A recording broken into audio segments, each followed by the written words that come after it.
Hey everybody, welcome into another episode of WSAZ Sports Plus. I'm really excited about this one. We've got two guys in here who accomplished a lot this past season and really in their careers. We're talking about South Point's Derrick Taylor and Rusty Smith. We're going to tell you a lot about these guys. They have some stories to tell. But Derrick's the Gatorade Male Track Athlete Player of the Year in Ohio. And in Southeast Ohio, I'm not sure if we've ever seen anything like that before. Correct me if I'm wrong, guys, but you're not south of Columbus. Not south of Columbus. So you're really one of a kind. Was this something that was ever on your radar? Did you ever think, man, I could be the best in the state at what I do? No. Not until at least after I finished both events at the state. Then I was like, I have a shot. But before that, that was never even on my mind. So I guess in the middle of the season, you're just doing what you do, dominating, having some success, but you were probably eyeing the state meet anyways, right? So what were your goals at the beginning of the season? And then we can get to some of the accolades that came along with it. In your mind, if you can think back to wintertime and early spring when this is getting started, what was that one goal that you had? You said, I have to accomplish it this year to feel good at graduation. Well, with my goals, I like to go more and beyond, like try to go crazy with my goals. Mm-hmm. So I wanted 200 feet in disc and 70 feet in shot. How did that go this year for you? I was shy off of one of them, the disc, by 9 feet and the shot by 3. Okay, so like you said, your goals, you admit, maybe it's a little crazy, right? But you got to have some crazy goals. You got to, kind of reach higher and make sure our viewers know. We're talking about your events. You're always throwing the discus and shot put, correct? That's what you do. Yep. How did that start for you? Rusty, did you help him get started with that? Well, actually, I was at another school at the time. Derrick was a freshman when he first started, but I saw him when he was a freshman, and that was time I realized I need to go back to South Point. Yeah. I think because he showed real potential. I thought he could go really far. Sure. And Derrick, was there ever a moment that it kind of dawned on you that maybe you were a little better at this than some other folks were? Well, my first year, because I made it to regionals my first year. Right. And that's unheard of, really, right? And what's crazy, I think about what you have done and what you'll continue to do, and we'll talk about where you're headed for colleges. I feel like South Point really has kind of an illustrious program when it comes to track and field. And Rusty, I'm sure you've coached plenty of them. When you see a kid like Derrick come through, where does he stand up there with some of the great names in South Point history? I'm not asking you to rank the people that you've coached, but who is he up there with? He's really track and field royalty now. Actually, he's by himself. You think so? Yeah, because my coming in, I've had some great people. For instance, both my sons were, highly recruited for track and football both, and they're, Derrick his distances are so much farther than theirs. But I saw in him the same work ethic that I saw in, Jared and Chris, my sons, and Johnny Maynard, who threw at Marshall, and Docky Wells, who threw at Marshall, and Teresa Sherman, who was at Ohio State. But, Derrick's the kind of kid that I couldn't get him to quit. He'd just say, one more, and then I'd actually have to take the disc and shots away from him so he'd leave. And so you obviously know the fundamentals of this game. I don't live in the track and field world. I'll be the first to admit that, which is why we have you guys on here to be the experts. Obviously, he's an athletic kid. Obviously, he's good at this. Obviously, he works hard at it. But what are some of those maybe intangibles about him that you think sets him apart? Well, athleticism and just his desire to get better because, last year and probably his sophomore year didn't end the way that we wanted. Mm-hmm. And he's disappointed. Of course, he had a knee injury, had to have surgery last year, had a pec injury, which slowed him down. But he decided he was going to dedicate himself to complete off season is what you have to do. So we took about a 3-week break after the state meet. And then around July the 1st, we've been going, 4 or 5 days a week, every week since then. leading all the way into the state meet. And that, a lot of people think, oh, we're out there throwing every day. Well, the first 5 months we didn't touch a shot or disc. We spent all of our time in the weight room, getting more explosive, doing plyometric jumps, getting more athletic. Because years ago, when I was with Randy Barnes and we were in Europe, Wolfgang Schmidt, who helped me a lot, and Mac Wilkins, they told me that the best thing I could do with my throwers were to train them like they were decathletes. The more athletic you could get them, the more explosive they could be. They could handle their bodies more, and they could make any adjustment that they needed to, and that's held true for like everyone that I've had. You just said something that I didn't realize. I had no idea you were coming off an injury, or I guess it sounds like a couple. You said a knee and a pec. Did I hear that correctly? Mm-hmm. When did those injuries happen? How did it happen? And just walk me through your mindset. Did you think, this is really going to set me back, or was it more of a challenge to you? Well, it was winter of my sophomore year, and I landed on my just landed straight-legged. Okay. And that's never good. Like the craziest pain in my knee. And went to go get it checked out. I had like what was it? An impingement? Yeah, some kind of impingement, I think. Yeah, I had bone stuck to where I couldn't straighten it all the way. Sure. So I had to get that out. And then my junior year, 3 days before the state meet, I threw a shot about 50 feet with my ring finger. Got another impingement in my elbow. Oh, wow. And, well, I tried to see if it would heal by the time the next year came around. It never did. So the whole senior year, I had an impingement in my elbow. So you've been doing all this really not even at 100%. Nope. And you probably don't feel 100%, do you? Nope. Well, actually, he's had surgery and it's corrected now. Yeah, okay. So we waited till right after the state meet for him to do that. So. But while you were in it, you're saying you weren't 100%. Now you probably feel a lot better, huh? Yeah. How in the world were you able to overcome all that? I mean, was it in the back of your mind at all, or were you just saying, hey, this is who I am right now, this is what I got to deal with? Well, I can't just let an injury stop me from doing what I need to do. Mm-hmm. So you just got to push through. Just push through it. Mm-hmm. Well, it sounds like you did, and it looks like a lot of people probably would have had no idea, especially the people up in Columbus coming to the state meet. They probably look at you and say, he looks 100% to me. Talk to me about this throw that you had at the Coalgrove Open. Shot put 67 feet 6 inches, and it's the 8th best in the country. Walk me through that moment. Did you have any idea, like, how you just kind of ranked yourself? Did it feel good coming off? Well, actually, I threw the disc, and it was absolutely terrible. It was like 30 feet off my PR. Mm-hmm. And I was kind of iffy. And I went to shot. I was like, I'm just going to have fun. I'm just going to throw it. So when I threw 67.6, it was the least amount of, I wouldn't say effort, but it was just so calm and smooth. Mm-hmm. It was kind of weird. Yeah. It was almost too good to be true. Yeah, to throw so far, not trying to. Yeah. Is that part of it for you guys? No wasted movement. Everything has to have a purpose and intention, and it's got to feel fluid. Yeah, it's got to, there's, when people throw, they're going to look a little different, but there's basically the same things that you're trying to achieve during the throw. Mm-hmm. And, if you're leaning, way over, if you're taking off too fast, you're off balance. Well, your throw's not, going very far. So you try to get in that rhythm to where all of it just feels the same. So you don't have to keep running through your mind, hey, I got to release it at 41 degree angle or whatever. Just got to, you got to feel the throw.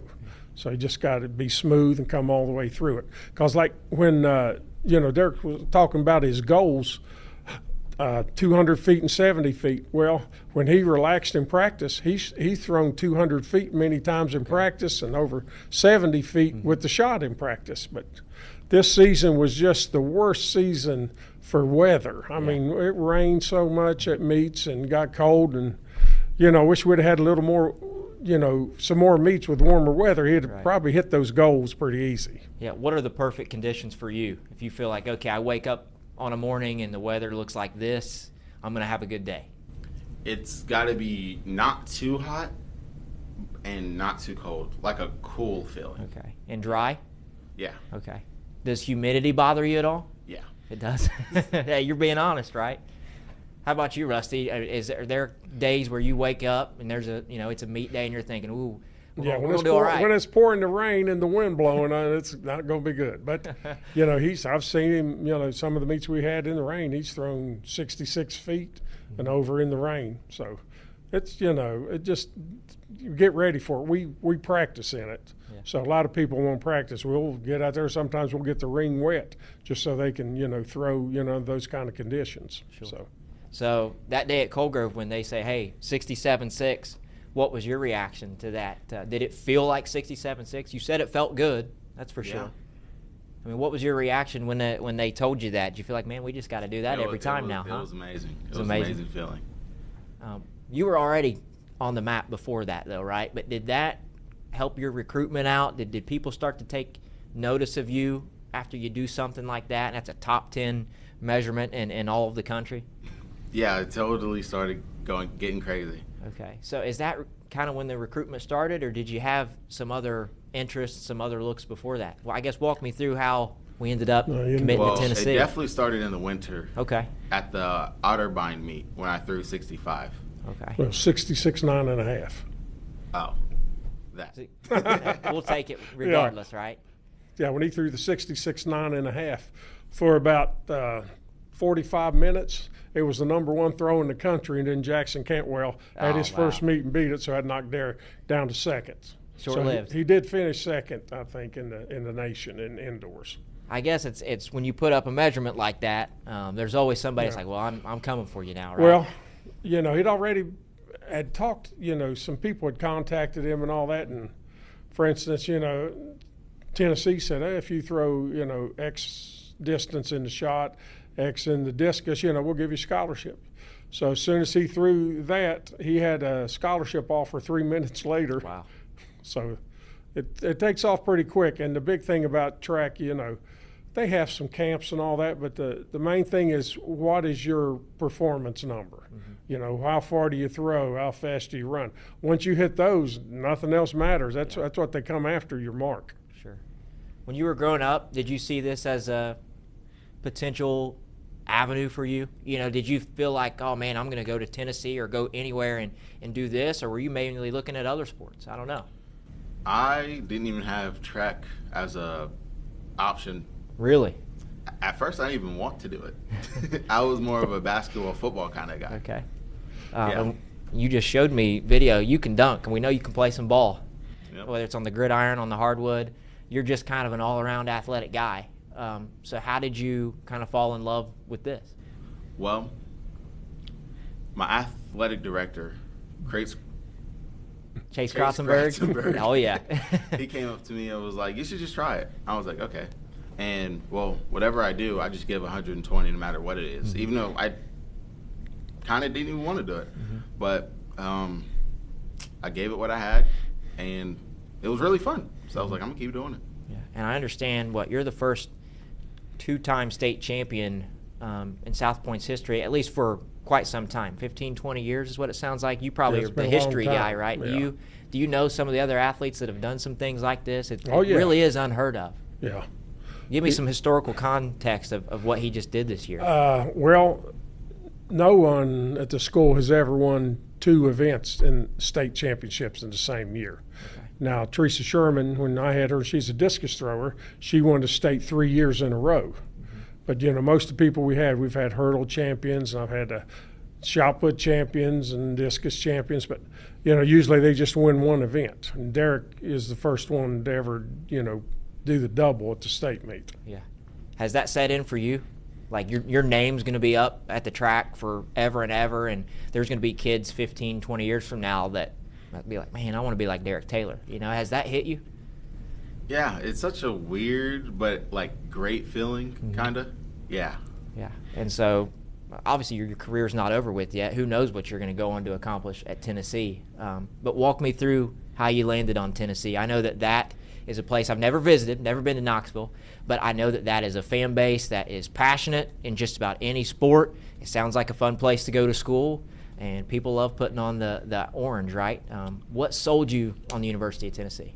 Well, I went there. The place was beautiful, and met the players, met the athletes, met the staff. They were just too great of people. Right.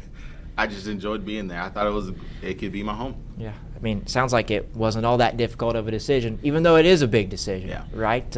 When did you really know that that's where I want to be? Was it that day on campus? It was that day. I was like, I think I found the keys in my car. Yeah. All right. Well, let's see if when you put the keys in the ignition, hopefully you take that program to some new heights, right? Yep. Yeah, he had a bunch of visits scheduled. UCLA, Oregon, Auburn, Florida, South Carolina, Indiana, and all of them had already offered him full scholarship. But once he went to Tennessee, he canceled the rest of them. Well, it's good to have some conviction in that, right? Not be wishy-washy. Once you get to a place and you're sold, like, hey, let's go, let's do it. So when do you get to campus? Moving day is August 10th. August 10th, and you start workouts and all that stuff pretty much as soon as you get there? I think so.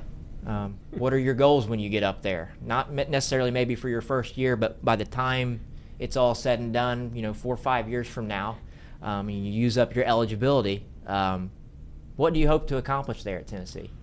Same thing from high school, 200 in disc and 70 in shot. Yeah, that'd probably be good enough for some SEC honors, maybe some national honors, huh? Yes. Like I said, I don't live in the track and field world. You guys certainly do, but through you, I'm going to have to learn a lot about it because now that I know somebody that's going to be doing it, it's going to be fun to watch. Rusty, what are you most excited about with him and to see him do? Because I'm sure you'll be making just some trips to see him. Just for the short amount of time that he's actually been doing this seriously, I mean, his ceiling is so high. He has not come close to reaching his potential. Yeah. So he's really he's been lifting weights for less than 2 years. And, he's over 700 pounds in the deadlift and, just everything explosive. When I see a guy that works this hard, I mean, him and the other guys that work out with us, it's dedication. I mean, we have a good time doing it, but it's 4 or 5 days a week, like we said before, and it's intense because we've had people from other schools say, hey, we want to do what you guys are doing in the off season. Well, a couple of them have, came over to work out with us, and they didn't make it through the workout. Yeah. So it's just, state of mind, willingness to, push through, pain if you don't feel too good or whatever. Or, you got to get that workout in. And, he's a perfect example of just what hard work does, how it pays off. Yeah. It sounds like it's pretty rigorous. It really does, the workouts. And you mentioned he's put on a lot of muscle weight now, right? Oh, yeah. You're a lot bigger. You're a lot stronger. How does that happen? Is it just the consistency, being in the weight room every day? That and eating. Yep. How you eat.